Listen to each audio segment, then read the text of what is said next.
So I'm Renegade Operative. Greetings, everyone, and welcome to the Episodic Discussion podcast for Outlast. This game is very, very creepy, and I loved it when I played it back in 2015. But first and foremost, let me introduce my panel. So, Lanos, introduce yourself. Hello, my name is Lanos. I am a content creator, musician, and a million other things. And it's very nice to meet you. And I'm ready for this. I'm excited. Next up is Max. Oh, my name is Max Pinkfall, also known as Lord Ectro. I'm a variety streamer, and I'm excited to talk about Outlast and my poor decisions of playing each games all in one sitting, pretty much. Next up is Spartan. Hello, I'm Brett. I'm the residential Brett for the channel. Zamzar. Hey, I'm Zamzar. I'm here once again to talk Outlast tonight. I actually just finished a playthrough of Outlast yesterday, so I'm primed for it. So let's get into it. And Tolkien. Hi, everybody. I am super excited to talk about Outlast. It is one of my favorite horror series. All right, so Tolkien, you get to start with the first question since it's alphabetical order. Okay. So go ahead, you can read that. Sure. How were you drawn into playing Outlast for the first time? Describe your first experience with this franchise. Okay. So if I remember correctly, I was drawn into it partly because I'm a huge fan of horror. So anytime I can find a new horror game, I'm all for it. When this first came out, I hadn't played too many horror games at the time, so this is kind of the game that basically introed me into horror apart from Resident Evil. I believe I was watching a YouTuber play it, and I thought, damn, now this is an interesting game, the way it's set up compared to most horror games. So, of course, bought it, played the first one, and was immediately hooked. It's a fantastic game, and I go back to it every once in a while to replay the first one. I was gonna say, Ren, I think the voices took you. Oh, no, it's fine. Discord didn't unmute, but it is Lanos' turn. Okay, yeah, I thought it was my turn. Well, I was introduced to this when it first came out in 2013, and like many others, I was also introduced to it by a YouTuber. But I grew up playing horror games all the time, so when I saw it, it was like a nice introduction into a first-person horror that I didn't see a ton of, but it also reminded me a lot of like how Clock Tower was, where you're a victim, you can't fight back, and these things can kill you if they catch you. But it was the camera aspect that really kind of like drew me in, and it was a great experience. And I played that, and then I played Whistleblower, and then I waited forever for the second one. But overall, my experience with it has been very, very good. I really love the series, and I'm excited for what they're going to do with Trials. I'm curious, a little apprehensive, but overall, the experience of the franchise itself is a great idea of being put into more of a victim situation where you don't get to be the badass hero. You have to run, and that's scary as hell. It's your turn, Max. So for me, as usual, because with a lot of horror games, I didn't play a lot of them until later on in life. My first introduction with Outlast was watching a YouTube channel. I was watching Scare Game Squad, and I was like, oh, it's cool, it's freaky, but I didn't really think about it for years.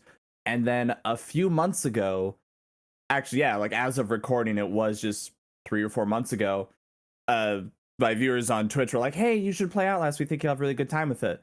The first time I streamed it, I don't think I was in the right headspace. I wigged myself out after 30 minutes and went to the safety of Dead Space 2, which is a weird statement. And then about like a week or so later, I played the entire first Outlast in one sitting. And then in like a few months later, I did the same thing with Whistleblower and the second Outlast, which the main driving force, just like as a quick summary of how it kind of hit me the first, because it's the first time I played it. At first I was scared, and then I kind of went to, I don't know the good word for it, but like when you get so scared, eventually you just get angry because like you realize something and then something clicks. And I went through like with anger for the entire rest of the first game. The second one I enjoyed a lot more though. All right, it is my turn. Honestly, my story is not that special. I mostly did Outlast as Halloween specials. Everyone knows on my channel, I usually do Halloween content every single time that October comes up because it's the fun time to be spooky and play scary games. So Outlast sort of came on my radar. I remember I got it off Steam. I didn't know what to expect with the guy with the green filter and the face all deformed and everything, so that kind of appealed to me. I'm like, what is this game? So I got it on sale, played it for Halloween special in 2015, and I really did enjoy it for what it was. I thought it was very scary, atmospheric, and almost crazy because you're dealing with all these crazy people in an insane asylum. I played the sequel later on for Halloween special on PS4. Like, I think that was like 2 years later. And then I mostly am super excited for Trials, so that's how I got into the series. Pretty basic. I saw it on sale, I picked it up, and then I immediately got into the world. Next up is Spartan. So my story again isn't really that interesting, but I remember it was when it first came out. I was in holiday in America at the time in Orlando, and it was during a particularly bad sort of rainy storm that we just couldn't go out. And I thought, I'm on the iPad watching it. And like, what's this game called? Markiplier was doing videos on it. Jacksepticeye was doing videos of it. PewDiePie, everyone. It was just this big thing, this cult craze, along with Five Nights at Freddy's, that just took everyone by storm. So I started watching that, and I thought, okay, fair enough. At the time, it was only on PC, and then eventually it came to PS4. And when it came to Xbox, I picked it up, and I was like, holy shit, I've never felt this intense playing a game before. Because it's one of those games that I love. It's actually, I'd say, the first horror game that I actually played. That was, for me, truly scary. Zamzar, it's your turn. Yeah. So with Outlast, I'm a big horror fan, and I was really into like found footage movies, Blair Witch and Paranormal Activity, all that stuff. And just into like conspiracy stuff at the time, like Area 51 and things like that. And having played Amnesia, I was looking for something similar to that. And when I saw the trailer for Outlast, it was really cool to see like, oh, we're gonna get into this like found footage, and you're gonna be playing the role of the footage you're watching is really cool. And it was just I really gravitated towards it and was super excited for it to come out. Got it when it first came out, played through it, was completely blown away by the atmosphere, like Ren said, and just everything about the game and how it all ties together and how scary it is and how terrifying it is, especially that first time you play through it. I don't think there's another game out there like this that does scares like Outlast does, and I am really excited to see what is in store with Trials for sure. All right, so we're going to move on to question number 2. What is your immediate thoughts when you realize the meta of the game that only involved running and hiding? Was it a turnoff for you that you couldn't fight back? Tolkien, you take this one. Yeah. When I realized that the game was focused solely on running and hiding and you couldn't fight back, it's an interesting way to present a game, and I absolutely adored it. Every horror game seems like it's all about the guns and the shooting. And for a game to come out with this take on it, I was just like, yes, this is exactly what a lot of horror games should be doing. I've mentioned it in a podcast before that the one gripe I have is like a normal person getting into a game that has no experience in what they're about to be up against and just randomly finds a gun, a shotgun, a pistol, and just goes to town, just mows everything down. It's just like, no, this is what most people would do in this situation. They would have to hide and run and use stealth and logic to get past a lot of these situations. So I absolutely adored it. So it did not turn me off at all. It just pulled me further into the game. And like, I wish more games would do this. I'm all for this. I think it's an excellent way to do a horror game. Thanos, it is your turn.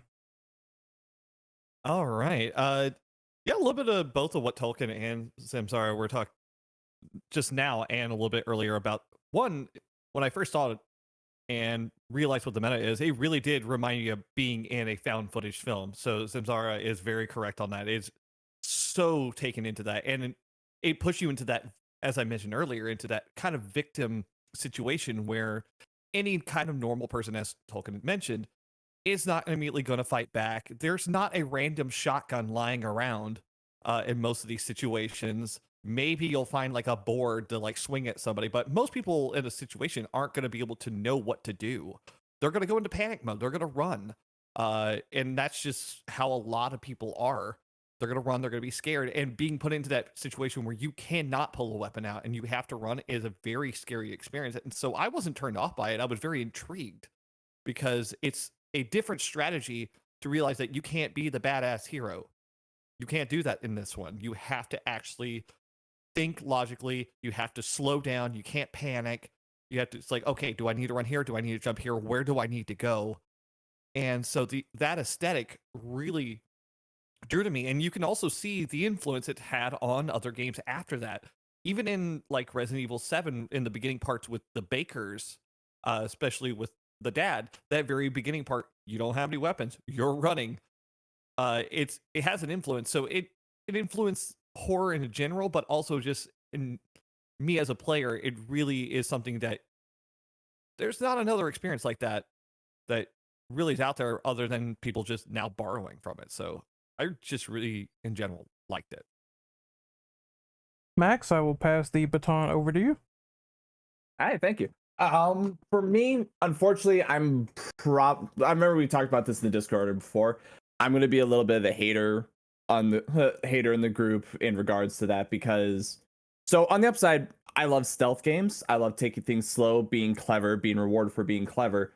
And I don't mind being in a position of like weakness, victimhood. I think it adds a lot to, I guess you want to call it a nightmare mentality, that it makes you feel like you are powerless. There's nothing about that I don't get, or sorry, that I don't like. I think that's all well and good. For me, what kind of bugged me in the game was that there is literally nothing you could do, and you're provided with only really observation tools, which in terms of like gameplay, I think is fine. I think it's fun. It's refreshing to have like a different kind of mindset, but it did, so, I was still able to play it, but it did bug me that was the only thing you could do. There was nothing proactive, even if it was, like Lionel said, pick up a board and do a swing. You're like, oh, you don't know how to handle a gun. That's fine. But I kind of wish you were more able to do at least something, even if it was ineffectual, even if it wasn't the best idea, just that you would have some form of control. So I would not say it was a turnoff for me, but I wasn't the most happy with it. But thankfully, it's still a stealth game. I love stealth, so I was able to still go through it pretty hunky-dory. It just wasn't my absolute favorite. It's not that I expect to be an action hero, but it kind of stinks when especially when you realize on lower difficulties, is in the first game with regenerating health, when you realize you could take one hit and then just keep running, it kind of takes away from a lot of the horror, which is one of the reasons I like 2 more, because your health didn't regenerate. So you couldn't just sprint through like you didn't care. You were more forced to take things slow and be more stealthy. But knowing that your health regenerated really took away a lot of the horror for me in the first game. All right, so it is my turn. I don't have a big gripe with this mechanic. I've seen others say that, they can't really fight enemies in this game, so it sort of takes them out of the experience. But in my honest opinion, I've dealt with getting around enemies. I really didn't have a problem. It's a smart thing in terms of gameplay, because once again, you got to think with your feet. You still have to think with your feet, even with a weapon, and I like when games do that, but everything can't be the same and homogenized, so I do like when games try to do something different to the formula. It's not just the same third-person shooter horror game all over again.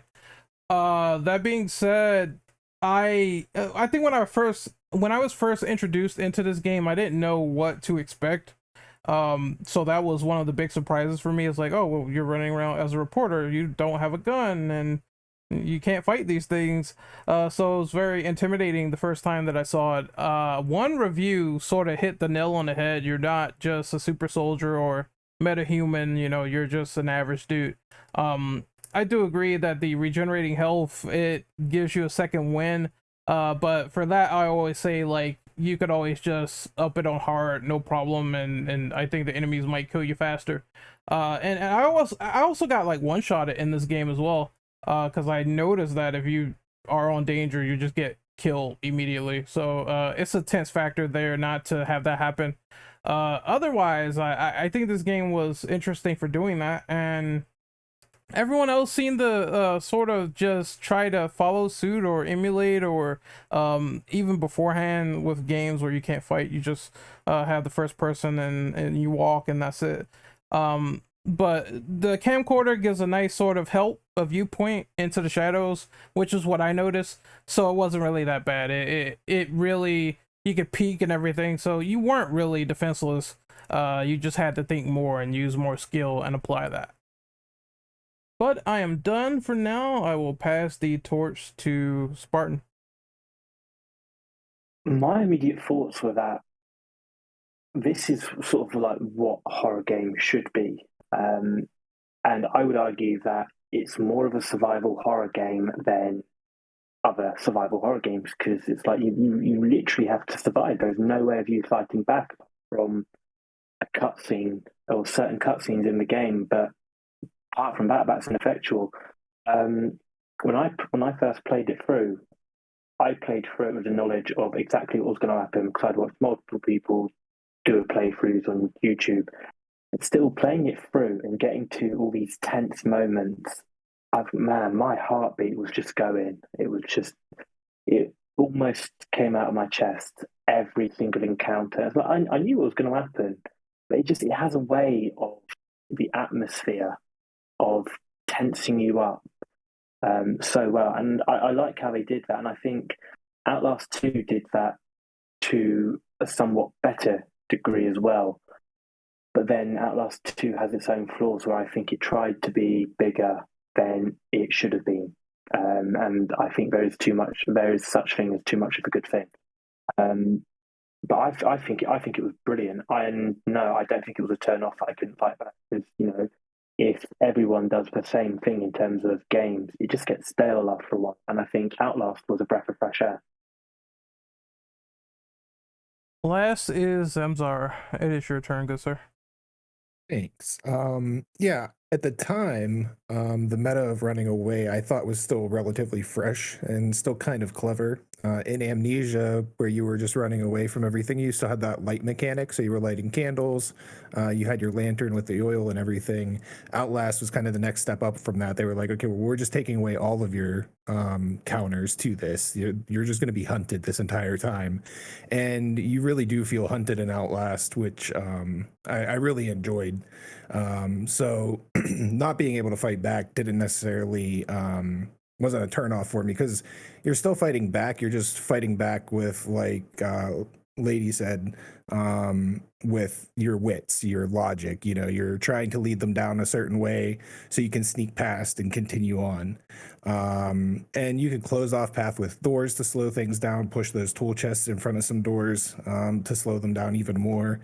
And when you are running away, the sound design of all of that is just great, because it really adds to that feeling of being hunted throughout everything, and really feeling helpless. Like, all I can do is run. That's all I can do is just keep moving forward. And I know a couple of people talked about the regenerating health, but I think that's all right. If it's like a horror movie, you're the main character in a horror movie, you're not going to die in the first act. The main character gets beat up a lot and still keeps going until that final act. So I kind of take it akin to that. So I think it's all right. All right, good answers, people. We're going to move on to question number 3. So this is very simple. What do you think of the general aesthetic with the Outlast games? This involves the camcorder, asylum, presentation, etc. Tolkien, you are first. Um, as I stated in 2, I loved this whole thought. The idea of using a camcorder to videotape your experiences is unique, and I really enjoyed it, along with not having the weapons, as stated previously.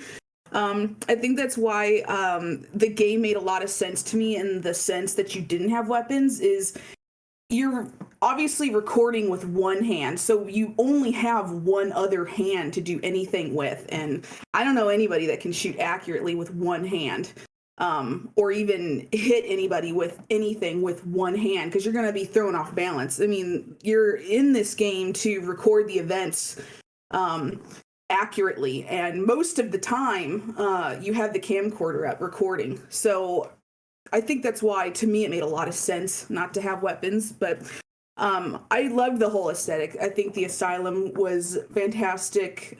Everything looked good and spooky and scary.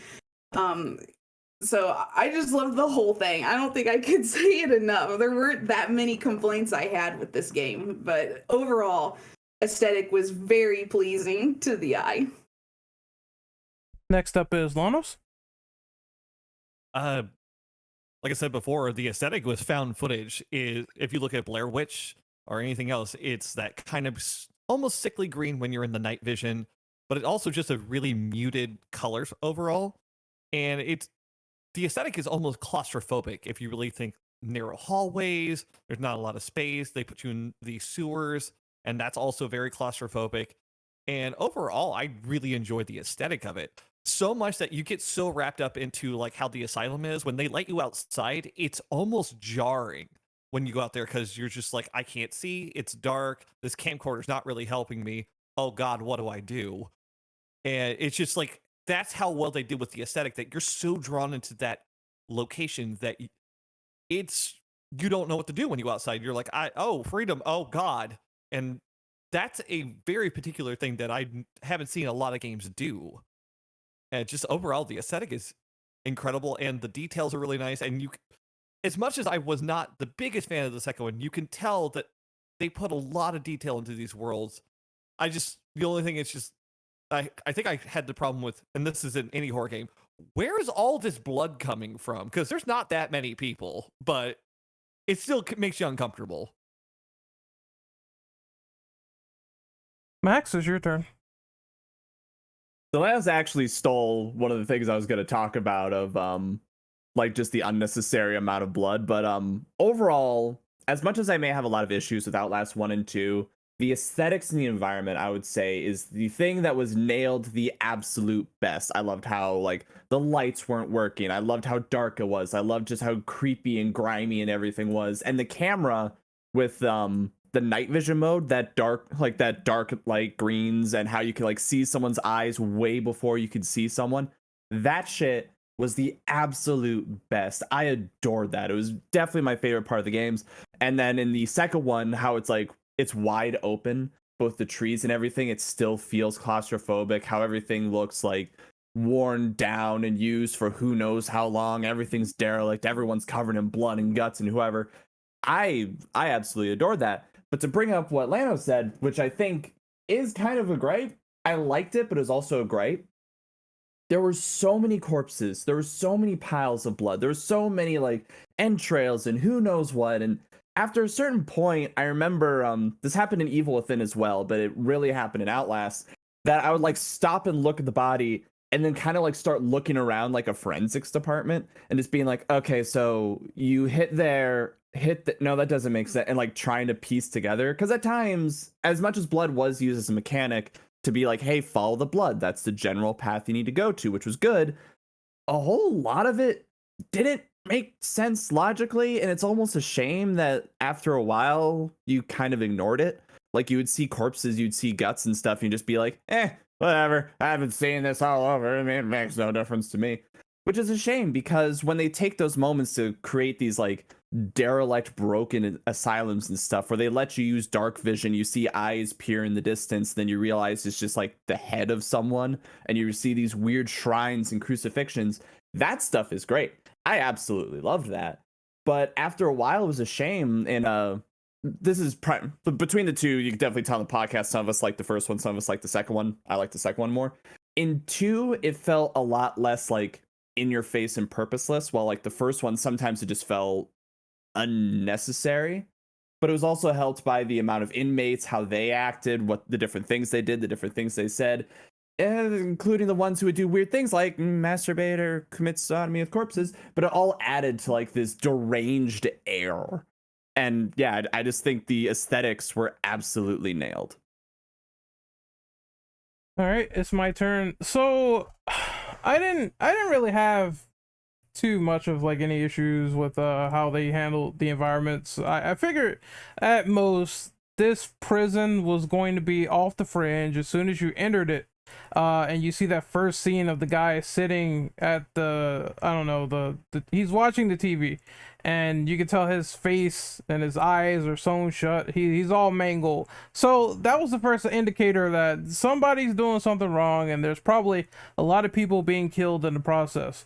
I do like the overall camcorder aesthetic, like everyone has said, where you can see people's eyes like from a mile away. It's sort of like that thing where you see a cat's eyes glow up in the dark, and I liked that a whole lot, as well as it brings callbacks to Blair Witch, where it's very I want to say messy in terms of like having the camera tilt everywhere and the camera shake, so it actually feels like you're recording a B-movie horror yourself and running away in the process. And I thought that added to the overall graininess, color, and the whole green filter of the game.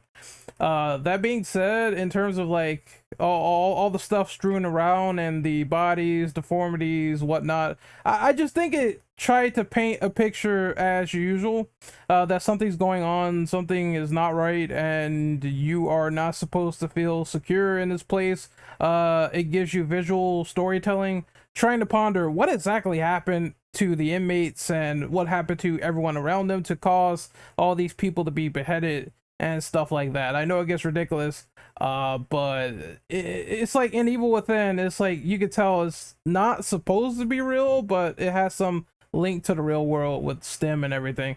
So I still appreciated it. It made me want to find out more in the files and who was doing what and all these weird cultists committing these atrocities in the world.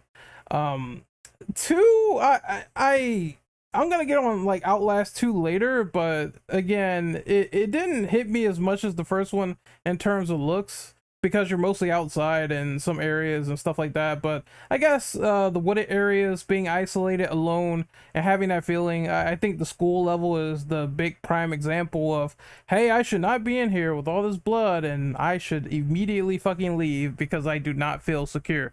That's what I like the most in a game's environments. I don't want it to be too squeaky clean. I want it to feel like I'm not supposed to be here. I need to turn around now. I need to leave. And that's the presentation that the first one definitely gave for me. So next up is Amsar.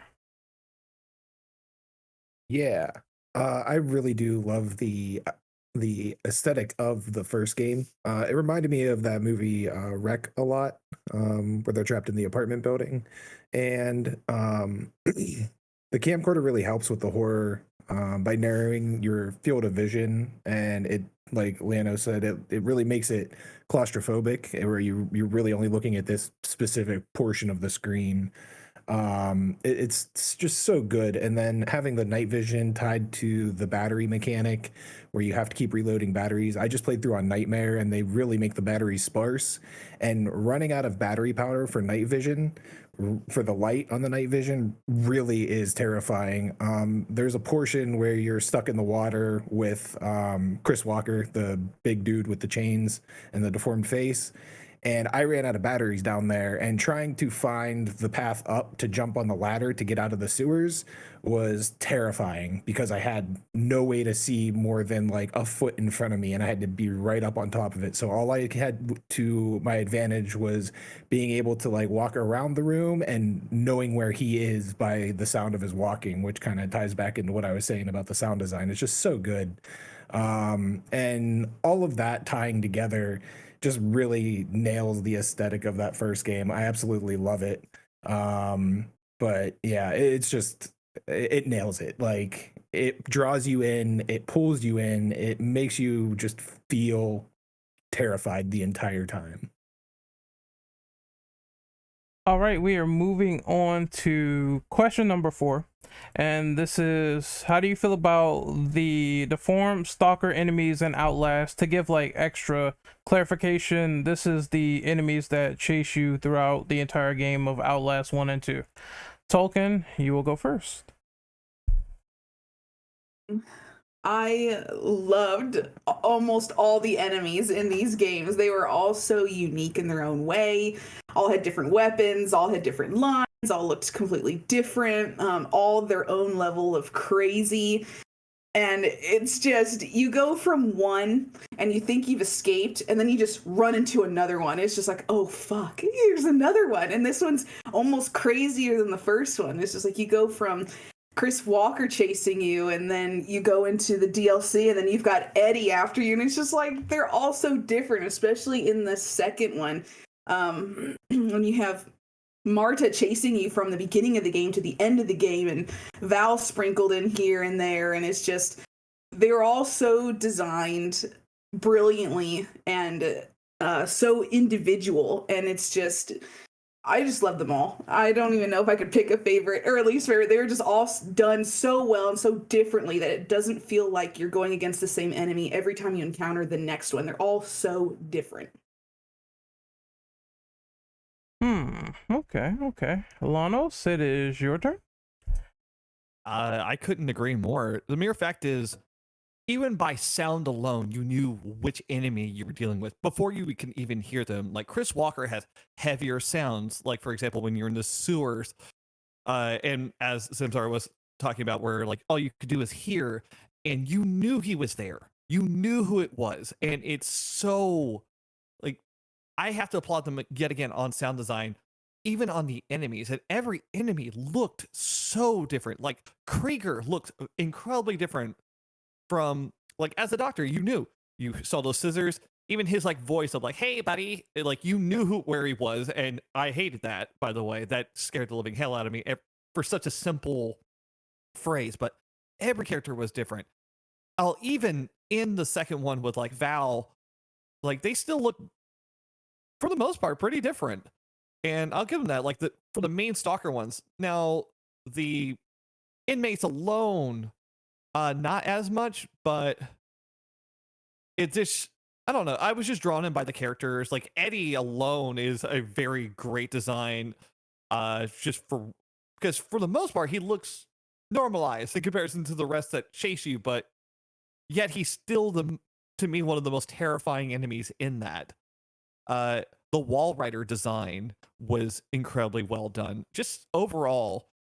And it could be just one random stalker. It's not just even the main ones. Like, you could turn around and there's an inmate with a knife, and you took his battery. Now he's upset, and now he's chasing you.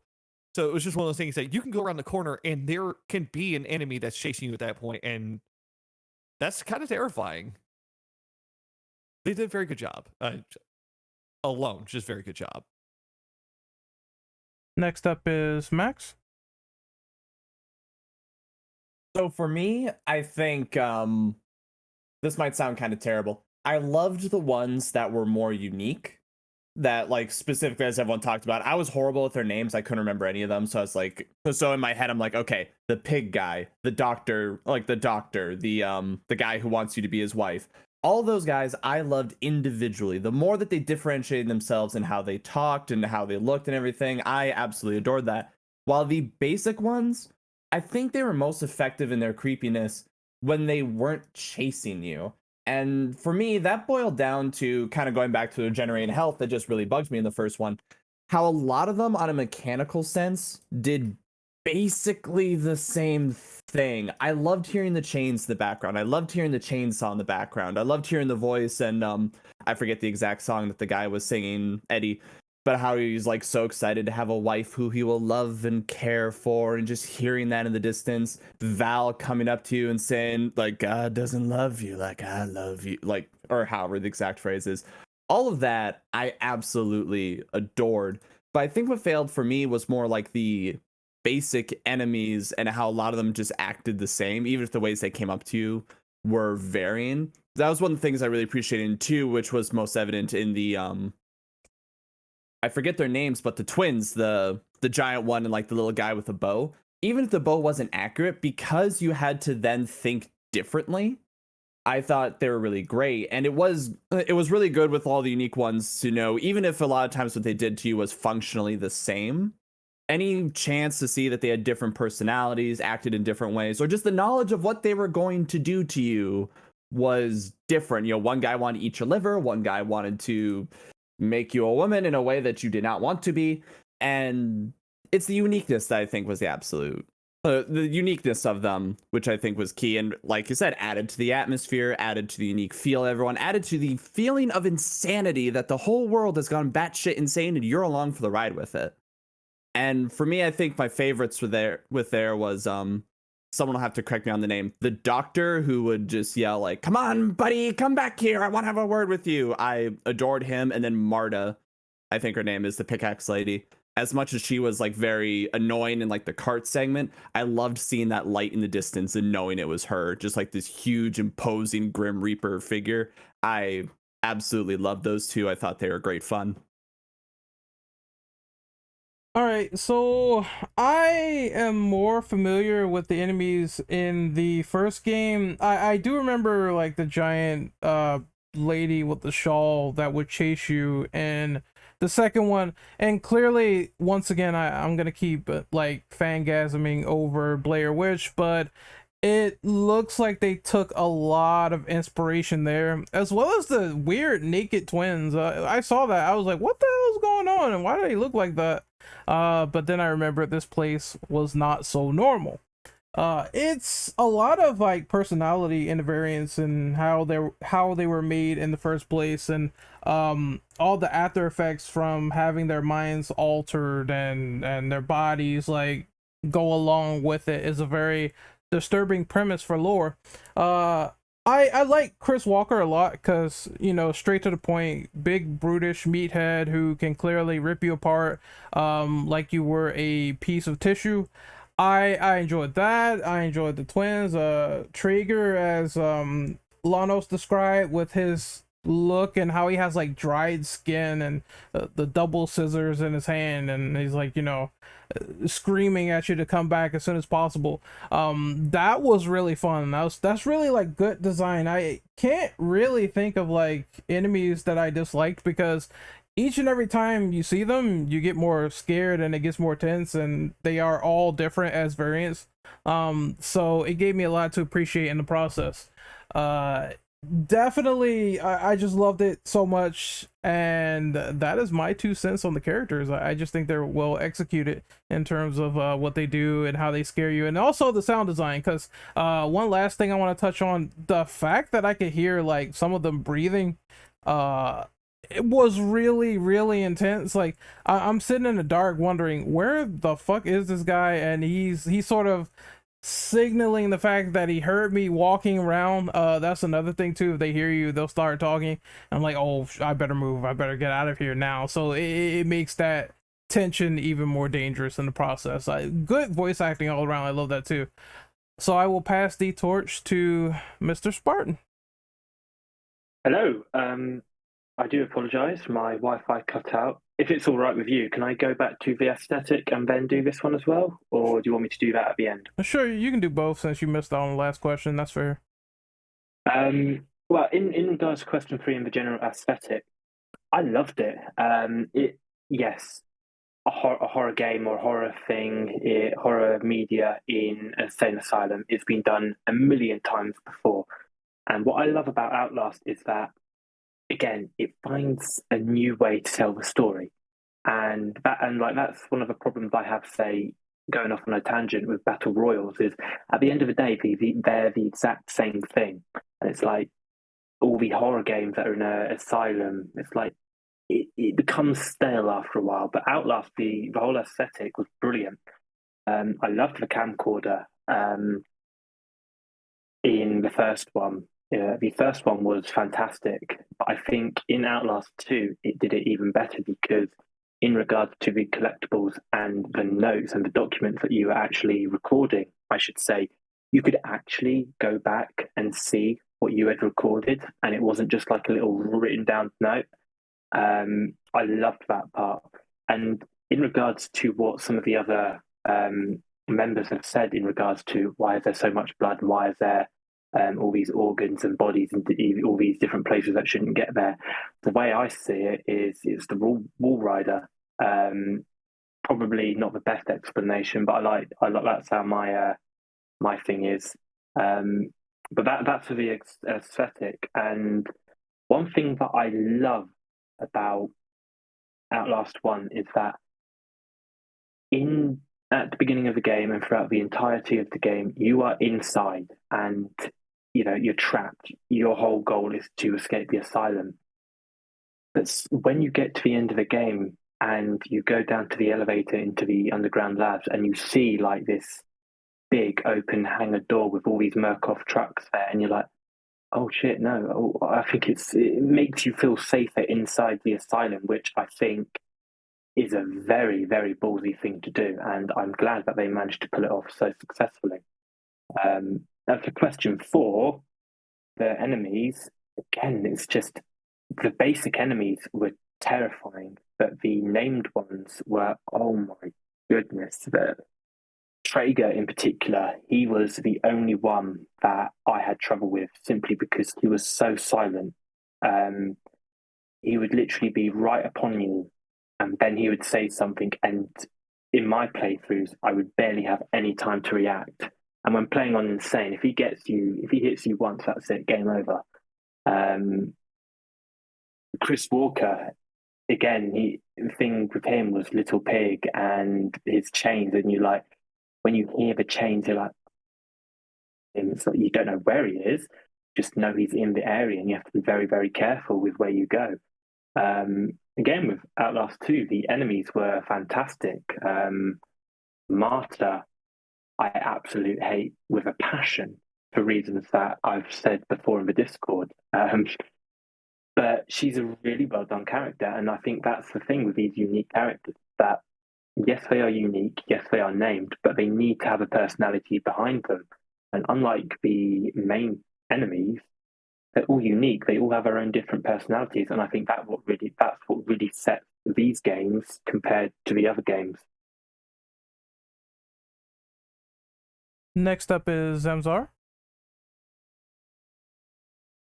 Yeah, I really liked all the characters from most of the games. I only played through Outlast 2 once, so I don't remember a whole lot about the characters from that game, and it didn't really resonate with me as much as Outlast 1 did.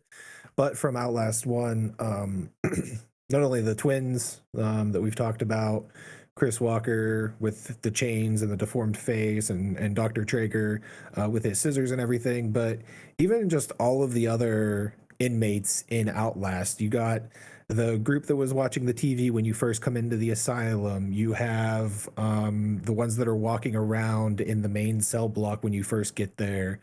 The ones that are trying to help you out and tell you which ways to go. The ones that are kind of just sitting off to the side and mumbling to themselves. It's just a lot of good world building through those side characters, and just these 1 or 2 sentences they may say as you're passing, and you might not even really register it right away, but it just like plays in your subconscious as you're going through.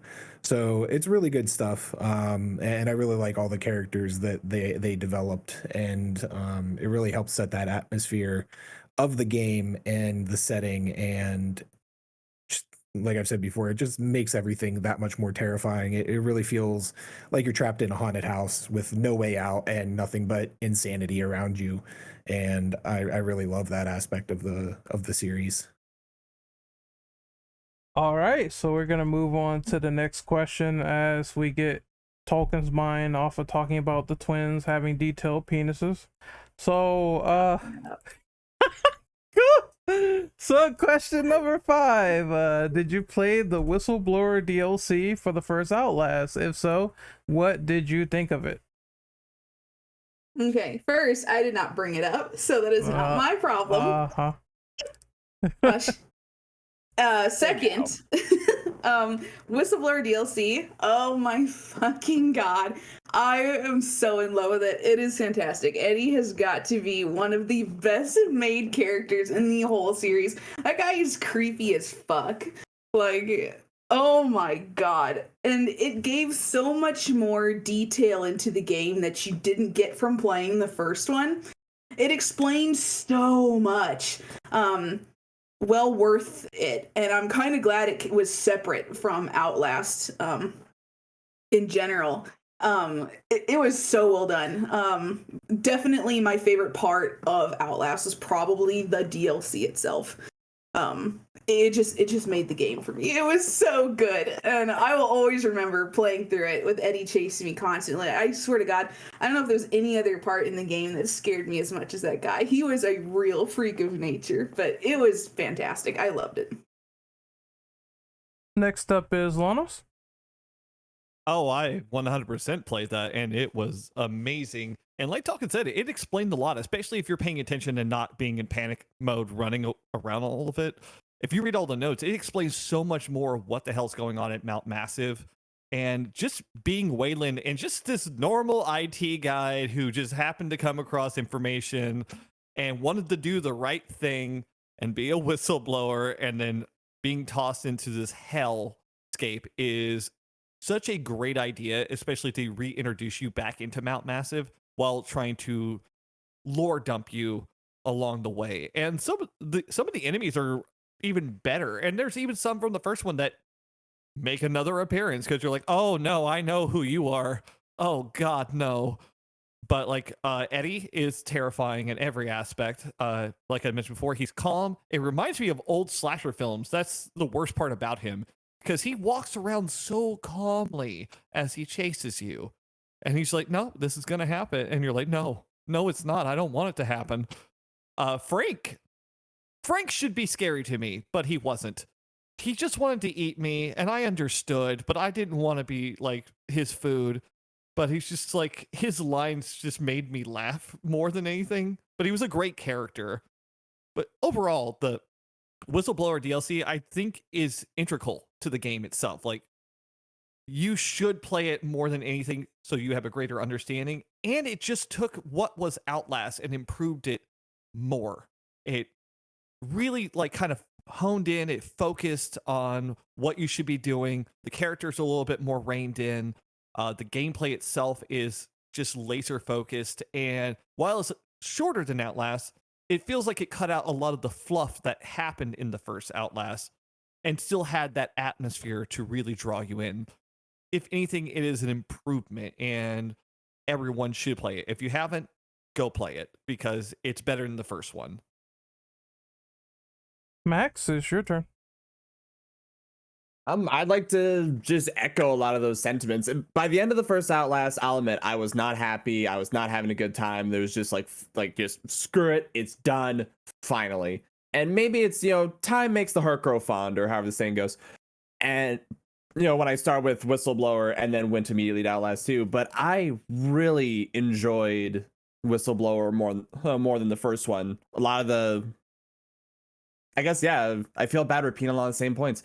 A lot of the fluff was removed. It was a lot more focused. The Eddie was definitely the highlight of it. He was so immediately creepy. The surgery scene was one of the most disturbing things I've ever seen in a video game, and I really enjoyed it. I missed out on a lot of the lore, mostly because I was worried about surgery happening, but I did really enjoy seeing things theoretically. With the main Outlast game, a lot of the stuff already happened. You just kind of walk into it. While with Whistleblower, you kind of see a lot of it actively happen.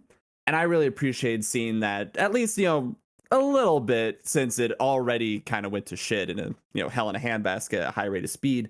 That being said, by the end of it, and this is probably because I missed out on a lot of the lore, and I will 100% own that. By the end of it, though, I felt more disturbed or hurt than anything else. Like, I felt more assaulted or just grossed out. And I recognize that's part of art. Not all games are meant to make you feel happy or inspired or anything by the end of it. Sometimes they just want, like, the point of art is to make you feel an emotion. It doesn't mean it's a good emotion. It doesn't mean it's something that you're going to feel happy about at the end of it. So at the end of Whistleblower, I just felt disturbed, assaulted, but I did enjoy it because it definitely made me feel things. So I would count that as an absolute success. It's 100% worth your time. And yeah, I would say it blows the original, like between Outlast and Whistleblower, I consider them separate games because Whistleblower just blows the original one out of the water. Well, I can skip my turn because I know I have not played the DLC. So next up is Mr. Spartan. I did play the DLC, and again, I won't go over like what a lot of people already said in regards to DLC. What I will say is that, in my opinion, Outlast 1 is the rough draft of what they wanted to do. Bear in mind, it's the exact same engine. Nothing has changed in terms of controls and gameplay. But it feels to me like Outlast 1 is the draft, and Whistleblower is the final copy. And again, it is, like I said, like everyone else said, it's integral to the experience. God, when that game came out and the DLC came out, everyone, I don't know why, all the women in my school were thirsting over Eddie Gluskin. And I don't know why. All the men hated him for obvious reasons that I won't go into. But it was just brilliant. And it's one of those things where I'm a little bit disappointed that Outlast 2 didn't get a DLC, because if Outlast Whistleblower could expand that much upon the poor game of the first, it just makes me wonder what a DLC could have expanded upon for the second one. I was gonna type in chat, but I am aware of the castration scene. I already know about it. Zamzar. They were into it? Well, no, not being into it, but I am aware of the scene. I bet all the girls were into it. The fuck? I will caveat and say they weren't into the scene, they were into Eddie Gluskin as a character. Oh, he's so nice. Oh, he's so lovely. It's like he's so obsessive. Yes, exactly, he's obsessive. None of that is nice. I stand by my previous statement, but anyway, sorry. Lorena Bobbitt, I'm just gonna say that. Stay away from those. Zamzar, it's your turn. How do you feel about this question? I enjoyed the Whistleblower DLC. I only played through this once as well. I'm after hearing everybody talk about it, I kind of want to play through it again and refresh my memory on it, because I am a little bit hazy on some of this, but I did enjoy it when I did play through it.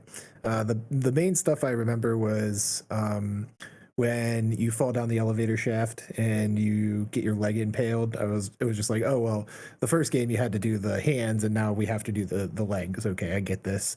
But that was one thing that stuck out in my head. But the way the timelines overlapped for Whistleblower and Outlast 1, I'm a sucker for that kind of stuff.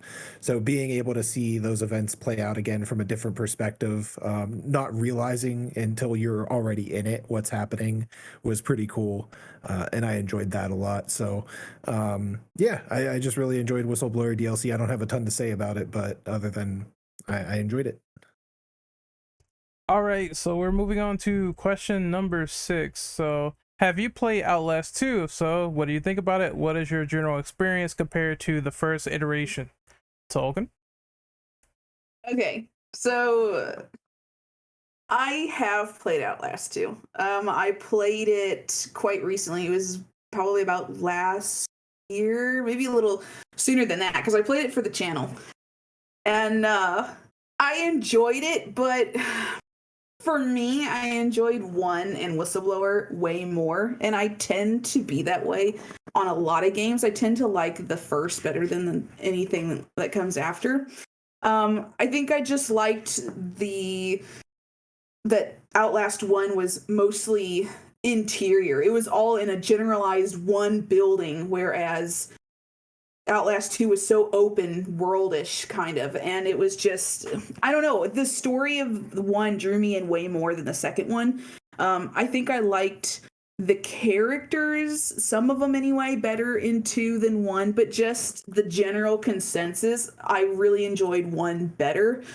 But I probably will plan on playing through them again because now, now that it's on my head, I'm obsessed. I already downloaded the first one again. I have to play it again. But I just fell in love with the first one and the DLC so much, and just there was everything about it to me. It just seemed better than the second one. I thought it was more well done than the second one. Lanos, it's your turn. All right, so I have played it. I have mixed feelings because there's a lot of things that it does well, and there's other aspects that I was not as happy with.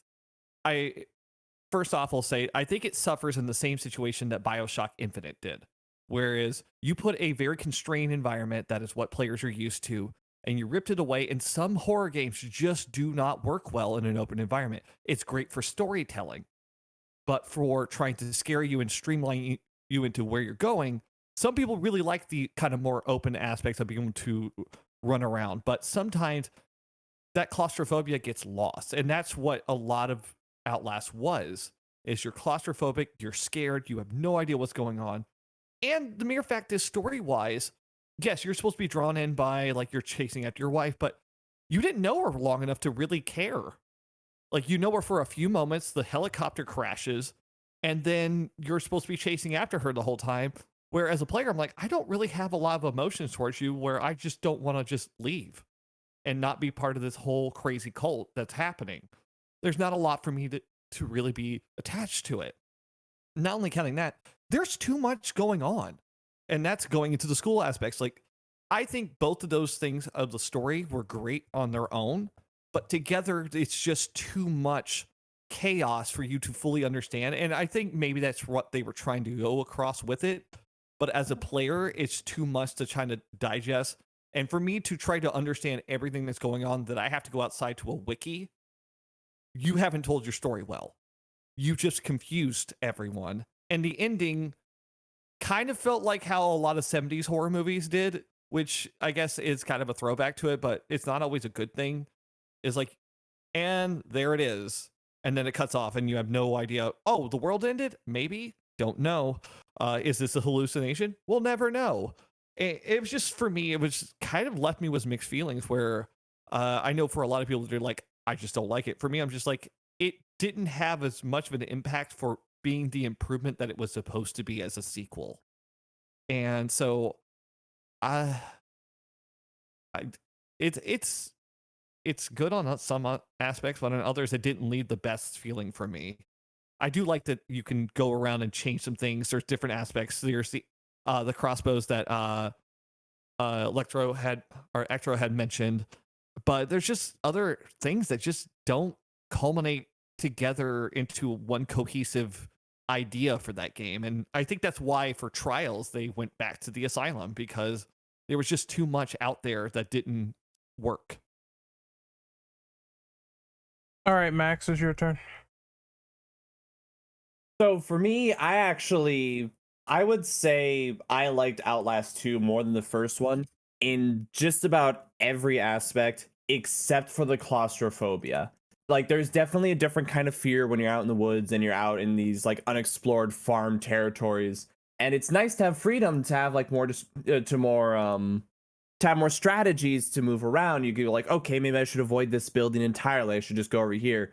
But I will 100% agree, the lack of claustrophobia and restriction does kind of ruin a lot of the aspects of what made Outlast very scary. But other than that, I actually enjoyed it a lot more. It was nice. Something that I feel like a lot of video games don't do very much. And like, regardless of whether you think Outlast 2 did it well or did it not, or did it unwell, grammar, is the feeling of your character going insane. I loved that what you could like look back at old things you had to record, that you could actually say different things than you remember saying, or things that were unrelated. There's very clearly 2 or 3 different conversations that was going through your guy's head. I love the different environments, seeing how like people were taking on this religion. And to talk about horror movie tropes that was mentioned earlier, not everything was explained. I remember playing the game and just thinking to myself, let's pretend for a second. In the first game, this might be slight spoilers, but we've already kind of gone over that. In the first game, they kind of mentioned a few different like memos and things like, hey, how come there are no female inmates? Like, we've only done this with one person and she had a fake pregnancy. That's kind of weird. I feel like we could be doing a lot more experimentation with this. So it's kind of hinted at throughout the entire second one that like she thinks she's pregnant, but she isn't actually. Not only are the people here going insane, but she's going insane. You're going insane, and it's this group mindset that because you all believe it, because you have this whole narrative going, it's happening, even if it isn't actually happening. That added with you having the guilt about, I forget your friend's name, but the one who was basically about to be raped by the Catholic Church. Like, I really enjoyed how things felt like they had more purpose. The gameplay felt like it was expanded. The I forget exactly what it's called, but basically how you could you could hear sound through walls, I think was a nice addition in terms of observatory mechanics. I really, really enjoyed too. Even if it is a shame that I've joked about this before, but like as a Christian, I don't think I've played a video game where the church was ever looked at in a positive light. Because, religious zealotry is a very fun thing for horror to go into. There's all sorts of different ways you could take it. Shame that the church will never be looked at positively. And especially with Father Noth's cult, kind of being a bad ripoff on Christianity, reading their doctrine and being like, wow, this is fucked up. But I really enjoyed too overall. Besides the lack of claustrophobia, I thought it was an overall improvement across the board. All right, it is my turn. I really don't have a lot of positive things to say. I'm gonna try, but basically, some of the enemy designs, lore building, and stuff like that, I thought that all stuck. I thought that was great. As well as some of the environments, because seeing all the hanging meat and people sort of chopped up was not a pretty sight. That being said, most of the criticisms that people have here, I agree with the fact that the environment definitely feels a little bit way too open for its taste. I also did not like the new alert system that they have for Outlast 2, where there are times where you can run and hide somewhere, you'll be perfectly fine, and then you'll be dragged out. Because the game wants to sort of shock you with that, and I didn't like being dragged out and killed by that witch-like creature that was chasing you, because that happened to me like several times, and I remember being frustrated each and every single time that it happened. That being said, though, it does invite a new tension of the game, but I don't think it was all executed well. That being said, though, it wasn't the worst sequel I ever played. Definitely, like I said, when I got to that school level with the lockers and there's blood everywhere, I thought that was an amazing design as well. But it's just, I don't know, it's just one of those sequels where they kind of try to take a couple of steps forward, and then slowly but surely, as you play more and more and more, and the gameplay design starts taking steps backward in the process. That's how I felt about Outlast 2. I'm not gonna dwell on it way too long. I'm going to pass the baton over to Mr. Spartan. I liked Outlast 2. Again, I'm not going to go over too much of the past criticisms. I will say, considering it was supposed to be an open world, it was, in my opinion, severely underutilized.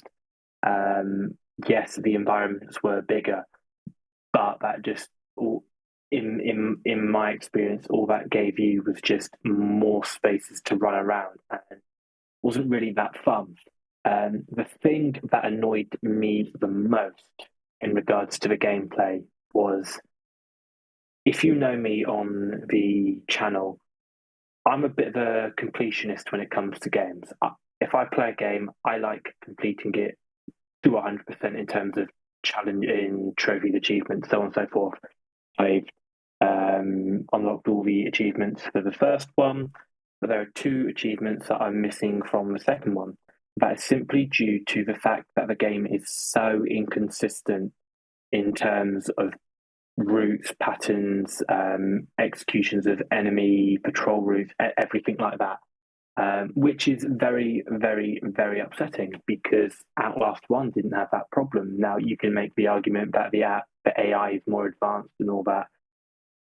But it got to the point where, after it got bugged for me.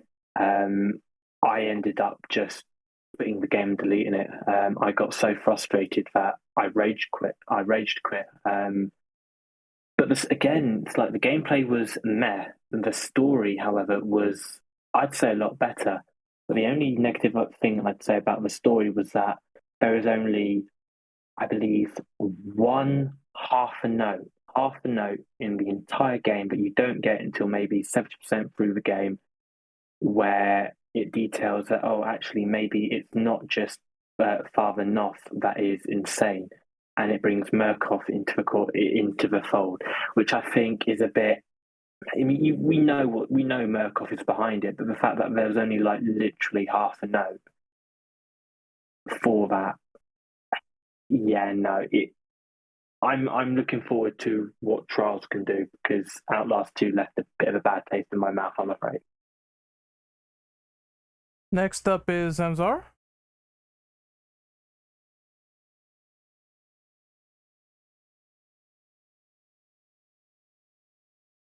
Zamzar, it is your turn.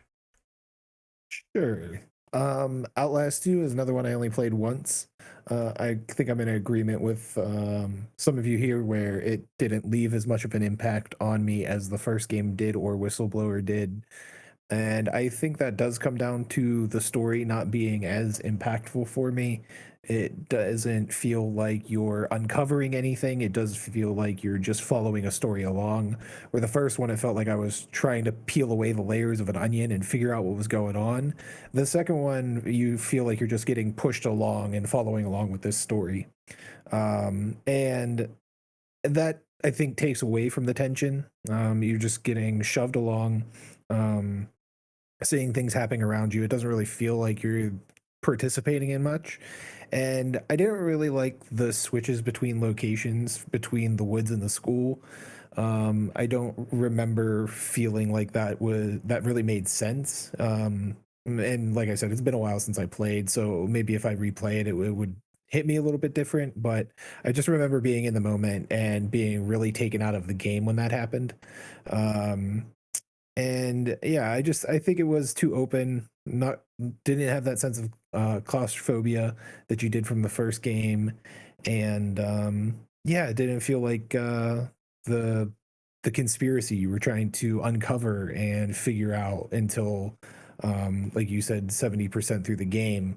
You find that note where it kind of pulls Murkoff into it. I think that if that was introduced maybe earlier, I would have been hooked a little bit earlier. But as it stands, yeah, I think Outlast 1 is still the strongest of all three of the games. Okay, so we're moving on to some of the final questions here. So, question number 7, how do you feel about the concept behind Outlast Trials, a game that is catering to single player and co-op ventures? First, we have Tolkien to take that question. Okay, so I'm super excited for this. Ever since I found out they were going to do another one, I've been like keeping my eye on it. I'm in for access if they're looking for beta players. Like, I'm all in for this one. I can't wait to see what they do with it, because like most in here have said, 2 was just not it compared to 1. And I'm hoping maybe they go back to kind of what they did with 1. My one concern when I found out it was going to be co-op and up to 4 players was that if you're a person who likes to play a solo, is it going to affect the gameplay a lot? I tend to play a lot of my horror games solo and not with people, so I think it's a valid concern a lot of people were starting to have when they found out it was going to be co-op, that it wasn't going to be as fun solo or all those concerns. That was a lot of my worry. So I'm really hoping it's just as good for the single player as it is for the multiplayer aspect. But I'm super excited to see what it looks like. Definitely going to be playing that as soon as it comes out. I've already had a couple people ask me to play with them when it comes out. Totally down to do that. I think it's going to be great. I'll probably do it both single and in a group to see how it is. But I cannot wait for it to come out. I love Outlast, and I've been wanting another one ever since the second one. So I'm ready to go. You know what? I guess we can tie both of these questions in together. So, how do you feel about the inclusion of traps? And I guess when I go to the next person, they can answer like number 7 and number 8, respectively. The idea of traps is interesting. I'm curious to see where it goes. Because of course it's going to be a little bit different than obviously the first and the second. So I'm really interested to see how that plays into the game. I don't really know too much about what they're planning. I haven't really kept up on some of the new trailers, which I was in the process of looking through before this question, but I'm curious to see what they do. I'm ready for some new ideas, but I also hope, as I said, that they stick kind of to the roots of the first one, because I think that's where they did really good work, was the first one compared to the second one. Next up is Lanos. All right. Well, I am super excited about it coming. I was really excited when they announced like the multiplayer aspect, because I thought that was a really interesting design choice, because if you really think about it, trying to work together, trying to get out of that place instead of an individual. My only apprehension was one, that it wasn't going to be the same playing single player, because there are a lot of games that will drop the single player aspect in favor of the multiplayer, because that's kind of the popular thing now, play with your friends. But also that playing together as a group takes away some of the horror, because when you're by yourself, you can kind of get into this like trance of, I'm in this game, I'm in this world, I'm starting to get really involved in it. But then you have your friends there and they crack a joke. It's kind of like why sometimes phasmophobia doesn't work, because it's like, oh, I'm dead, and then it's like, oh, this is scary, and your friend makes an offhand joke, and then it's like, well, damn, okay, well, I'm taken out of the experience now. But for what I can tell, especially the inclusion of traps, it's a better inclusion of it. I think there was already ideas of traps in Outlast anyways, but the fact that it is a mechanic now may actually add to that horror, because you may have to leave your friend behind, and that's kind of a scary aspect. It's like, sorry, I need to survive, the rest of us are gonna go. And that kind of ties back into more how original horror movies were, especially old slasher ones. It's like, bye,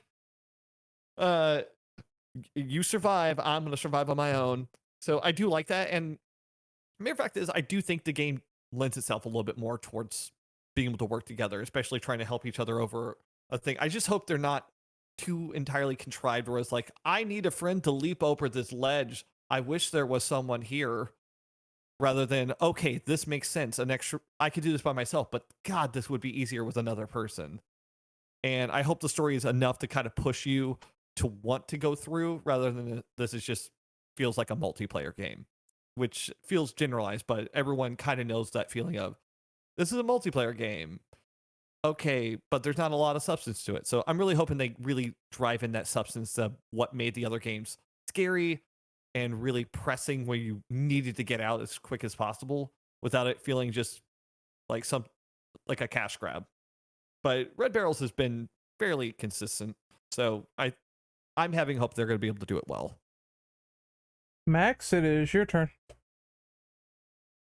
Damn, Atlanta, you keep stealing my points.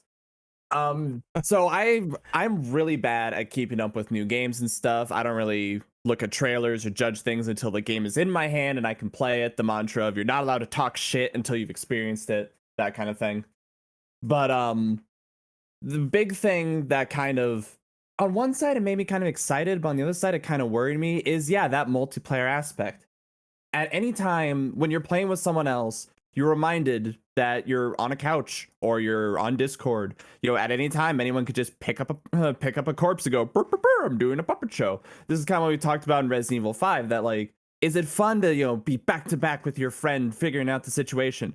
Yeah, of course it is. But you're going to be cracking jokes because you're just having fun. And that kind of takes away a lot of the aspect of it. That being said, though, with the addition of like traps, as we combine two questions as mentioned earlier, I kind of like the idea of that, because it gives, I hope they're not too overpowered. I hope, as we mentioned before, these situations where you need two people are contrived. Maybe the game will encourage you to backstab people, like a Saw situation, only one person can escape. Or maybe you are genuinely all trying to work together, because that's the best thing possible. The setting of okay, correct me if I'm wrong with this, Cold War Rehabilitation Center. I think that sounds fun. I think that sounds like a great time, and like working together to escape. It seems like it would be entertaining. I remember, I watched the trailer because I was like, oh geez, I forgot that Outlast was a thing. Enemies acting different ways, enemies putting hallucinogens or something in your face, hiding in lockers and stuff. That, like, the different environments, and once again, they brought the claustrophobia back, which is all sorts of well and good. That aspect I'm really excited about. I remember in the Discord a few times, I forget if this was in interviews and stuff, the game's not out so you can't trust anything, how it's like, oh, you can play this single player, but you can play this co-op as well, and you won't lose anything in between the two. I'm a little hesitant with that. I appreciate that they are accommodating for that, but it is the unfortunate nature of any multiplayer horror that you realize it's a video game and you can't get into it as much. So as much as I'm looking forward to it, and I just got confirmed in the Discord that they did say that, I don't trust shit, because until you have the game in your hand, you can never believe anything. I'm horrible that way. But I'm looking forward to it, but I can't help but be a little apprehensive about some of those aspects of it. Setting wise though, I'm down. It looks like fun. I have no idea if this has anything to do with the plot of the second one, anything to do with the plot of the first one, but I can't help but be excited about it.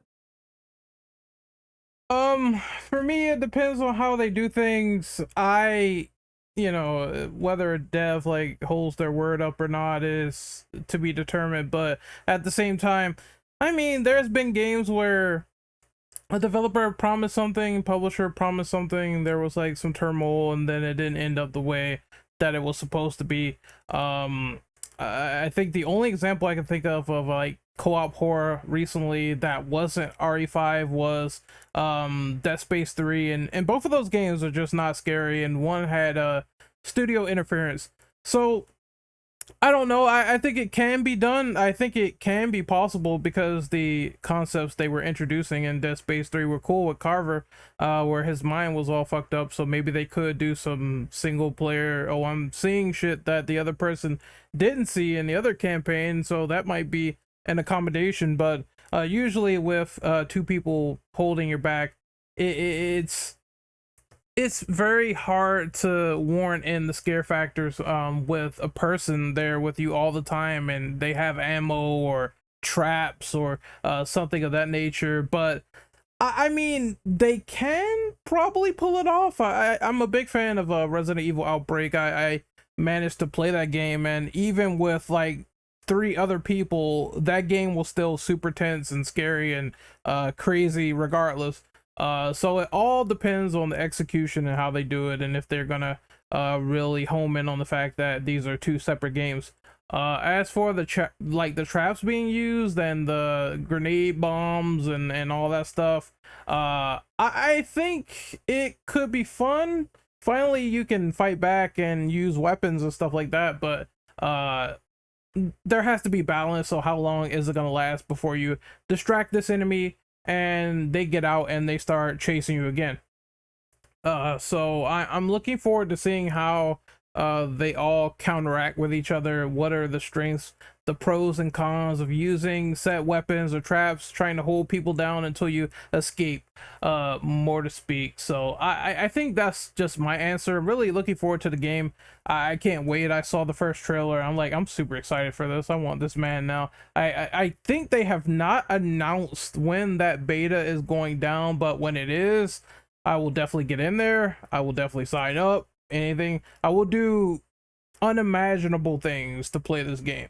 So developers, Red Barrels, you know where to find me. All right, so it is time for Zamzar to give his response to Outlast Trials. Yeah, so Outlast Trials, I am excited about. I think it's an exciting prospect to take a co-op. I like the fact that you can play through it single player if you wish, but the idea of being able to play with somebody, I think you could really make that experience really terrifying, even though there is somebody else there, maybe cracking jokes or whatever.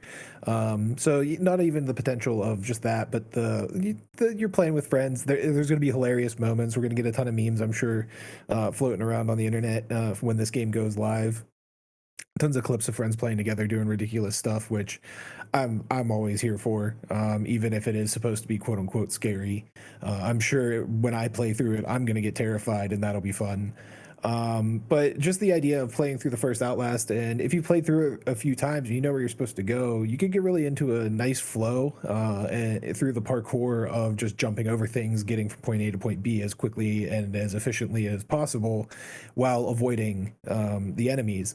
So putting that to a multiplayer, maybe some sort of competitive, not like esports competitive, but a competitive setting where you're just like, oh, I want to get from here to here the fastest, and I want to have the quickest route and the most effective route to getting out of this scenario, I think is really cool. And being able to use traps and everything to set up scenarios or lure enemies into those scenarios to be able to make those escapes faster, I think is pretty cool. And the idea that it's all kind of set before the first Outlast game, it puts it into context. Like Murkoff and Mount Massive Asylum is up and running, like it's going full force. This isn't the Mount Massive we saw from Outlast 1. This is the one that is full steam ahead. We're running experiments, we're trying to figure some stuff out. There's supernatural stuff going on, there's lunatic doctors here performing experiments, and we're gonna see that firsthand and with friends by our side. So I'm excited about it. I'm going to pick it up whenever it comes out, and I'm going to try and get into that beta for sure. All right, and it is time for the final question before we wrap up. So what is the scariest moment in the entire Outlast series in your opinion? Tolkien, you were first. Okay, I have a couple. So I think from the first game, definitely in the DLC with Eddie chasing you, and it's dark, especially if you don't have batteries, and it's just him singing and talking to you and him just being the creep that he is. I cannot even tell you how many times I was like so frightened and didn't want to go back into the game every time I died. It was just hiding in the closet, and especially when you have no choice but to hide in that one locker closet, whatever it was, and he pulls you out and you think, oh my god, was I supposed to go somewhere else? Is this part of it? And it ends up being part of the story. You have to get caught. It was just so frightening. Traeger chasing you around, and you have to go up through the ventilation and hide under beds, and he's just looking for you everywhere. And it's just, there were so many chase scenes that were just so intense. In the second one, Marta, you never knew where she was. She just always seemed to appear out of nowhere at times where you didn't think she was going to be around.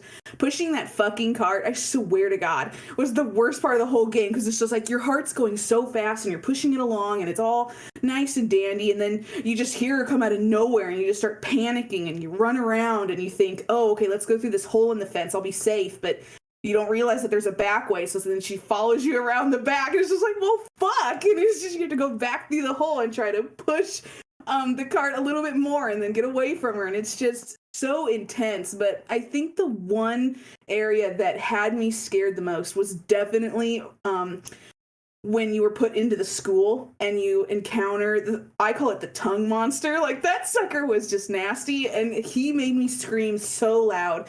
I had panic attacks trying to run and hide from this thing in lockers. It was so bad. I was so afraid to go through rooms that were dark. I would like peek in and then jump in, and then I would just like, oh my God, it found me so many times. It was so bad. But there were so many parts of this game that were just terrifying in their own right. But that one was probably the worst for me, was having to deal with the tongue guy in the school. It was just so gross, and he was just so frightening, and having the environment and the music and the noises all together just made it that much more horrifying. And that's probably why I really enjoy this game, is areas like that where you're just so terrified out of your mind, you want to quit, but you keep playing because you're just so invested in it. You don't care how scared you get, you just want to keep playing. And that's why I loved the series so much.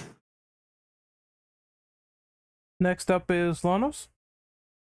I actually have quite a few of them too, because like there were some really scary moments. I think a lot of us are going to say like a lot of the parts with the groom, because they really drilled on that, and some are probably going to say the surgery scene, because that's just that's a lot to take in, and no. But for me, like, there's some small parts, like when you drop into the sewer for the first time and you're kind of trudging through the water and you can't move very fast, and then you hear the chains from Chris Walker, and you're like, oh fuck, where are you? Oh no, I can't move that fast. Or it's right after you find like these two that are over a corpse, and you're like, what are you doing to that corpse? And you turn around to run, and there's this guy. He's not even meaning trying to scare you. He's just looking out from behind like a mattress. But it's like a moment of, you're like, oh fuck, and then he just goes to hide back behind the mattress. And it's like, I'm sorry, you scared me. The cart, that, I think it's just the stress from the cart, because you need it to get over that wall, and she just will never leave you alone. And you're like, I don't want to pray with you. Your praying's different. I don't like this. Things like that. But yeah, I think probably still the scariest will be like the groom, because I don't want to be his wife, and especially the way he wants to go about it. I don't like that. Next up is Max. So for me, I'm going to give a little bit of a cop-out answer, because as much as I like those specific moments, I kind of went back and forth when obviously the whole game is in first person. When people would get way up too close in your business, the groom obviously is an example, but another one I want to say is the beginning of Whistleblower, when the doctor is talking to you, the moment you're being crucified in the second one, the moment Val jumps on top of you, licks you. And we've made a few jokes about this before, but there's a lot of licking, and it's, especially the tongue monster, it's a little weird, but that adds to the creepiness of it. And a lot of those scenes were really good. But sometimes, I remember a Whistleblower with the guy who was eating corpses. I forget his name, the Chainsaw Man. It did kind of feel like a haunted house ride of like, you will now sit here. You will now witness how creepy this is. No, you have 20 seconds to watch him eat that liver before you can continue. For me, I think the scariest moments was hearing people in the distance, whether it was the normal inmates or whether it was like the specific big bads, hearing them talk, hearing them interact, hearing their prayers, hearing them coming, or that sounds weird when I bring that up from earlier, but like hearing them come closer in the from the distance. Those were my favorites. Those quiet, atmospheric moments where they didn't quite know where you were yet. Maybe the music's going just a little bit, but not too much. Those were the moments that I absolutely adored, because as I said before, many times in a chase, you kind of realize mechanically, oh, I can take a hit and keep running. And it kind of like took me out of the experience personally. I don't know how many other people had that, but those moments before anything happens, I think were my favorite. Or as we talked about the camera before, seeing the eyes in the distance, hearing them from a distance, and realizing I have to get in there, get something, and get out. Those were my favorite moments. All right, it's my turn. It's a lot of scary moments, namely enemies knocking you over or throwing you out of windows. Those jump scares always get me. I think it's mostly when you just crawl through a surface and then there's something on the other end, because I think Lanos took like an answer that I had where there's like a patient behind a mattress and he pokes out and sort of looks at you, and then he goes back to his business. He's docile, but complete jump scare. That was one of the things that got me when I played the game recently. Also, just the noise and hearing meat like being slapped somewhere out in the middle of nowhere and you don't know where it is, and you hear heavy breathing. Most of the stuff that Chris Walker does where he scares the shit out of me, once again, me slapping in the chat, okay. It's just one of those things though where hearing inmates eat each other and the sound design lends credence to this game being super friggin' scary. And is one of the things that I really appreciate with them doing. Like, they really paid attention to what makes this creepy, atmospheric, and really trying to put in the fact that yes, we're going to go to the extra mile to creep out the player. So that is my answer. I want to pass the baton over to Spartan. There were plenty of scary moments throughout the game, but I think it becomes even more scarier when, like I've said before, I've played all the games on the hardest difficulty, which I'm going to tell you right now is an absolute bitch to do. Pardon my French. We've all sworn before, but regardless, I think Tolkien said it best. That really, really freaked us out the most was the cut. And it's on insane in Outlast 2. You have to run around so many bloody times to just be able to push enough. And I mentioned in the chat, I died 33 times at that point. Because you have no idea what's going to happen. You think, okay, you're in the clear, and all of a sudden you just see this point come through your chest, and it's like, the games are scary, that's regardless. But when you play on harder difficulties and you have less health and enemies are more attentive, that's when you think, oh yeah, what's happening? Next up is Zamzar. Yeah, for me, the scariest moment in my mind was the first time running through the sequence with Dr. Traeger and his scissors. And just him searching for you, everything, all of his lines during that sequence. Like they said before, crawling through the vents under beds to hide, and just ultimately running away from him, getting into that elevator, and him finally meeting his demise. Everything from the first moment you get captured by him until he gets crushed in the elevator is just, white knuckle gameplay where you're just trying to escape this madman who is trying to dissect you and perform experiments on you. And that one really stuck out to me. Honorable mention to the very end of the first game where the wall rider attacks Chris Walker and just completely explodes him through a ventilation duct. And I thought that was pretty freaky and really showed the power of the wall rider. You're just like, oh shit, this is what I'm dealing with. Like, this is actually what is terrifying. This is what I've been dealing with for the past 3 or 4 hours, and the asylum is nothing compared to the power and horror that this thing can unleash. So we need to shut that down. So yeah, those are probably like the two scariest moments for me. Oh, and I have an honorable mention, sewers. I do not like the sewer level in this game because the darkness and everything, and trying to do the two vowels, that started to get on my nerves after a while. But I think we're gonna wrap up this podcast for Outlast, a fun discussion talking about the entire series and sort of our wants and needs for the next entry, and hoping that goes really great. We're gonna do outros now, so Tolkien, we'll start with you first. Sure. You guys can find me on YouTube at Lady Tolkien and on Twitter at Lady Tolkien7. Next up is Lanos. All right, you can find me on YouTube under Lanos Meyer. Pretty much you can find me under most social media under Lanos Meyer, Twitch, Twitter, and I'm also on Spotify. So if you want to listen to music, you can find me on there as well. Next up is Max. Yes, once again, my name is Max, also known as Lord Ectro. You can find me on twitch.tv/Lord Ectro, also on Twitter and YouTube under the same name. I'm a variety streamer, and we are about to start Metal Gear Survive, which I've only heard negative things about, and also playing Final Fantasy IX, so I hope to see you there. All right, you can find me on Twitter at RentOperative_. You can find me on YouTube at Renegade Operative. I've been streaming a lot of spooky games.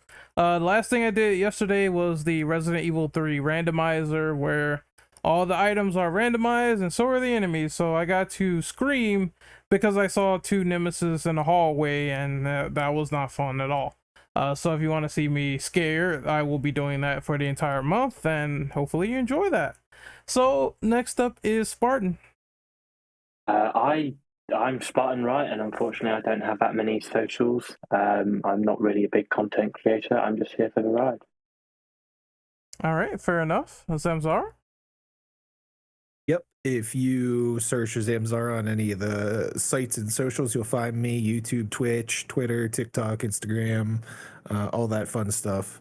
I just finished a playthrough of Outlast. I'm playing through Alan Wake Remastered. I might play through Whistleblower again on stream after this podcast, so we'll see. But I have a bunch of other spooky stuff planned for the rest of this month, so if you stop by the stream and say what's up. Oh, there's 2 mentions that we have to do. First and foremost, I will be making a Resident Evil lore video on the T-Virus, so that should be quite fun. And I'm gonna see if I can try to play the second Fatal Frame. So I know Lanos as well wanted to mention that he's doing another series. Yeah, I'm also running Outlast currently, and like Zamzar, running a bunch of very spooky games this month. So stop by the channel as well. It'll be fun. Yeah, I might play Outlast again as well, because it's been a long time and I haven't played it since 2015 like live, so I might do it again, fresh start, and see where that goes. But anyway, this is the Infinite Ammo Syndicate signing off. This was a great podcast. Hopefully you guys really enjoy it, and we're going to commence talking about spooky stuff over the course of the month. We're waiting for that RE4 remake reveal. As soon as it's done, I will let everyone know.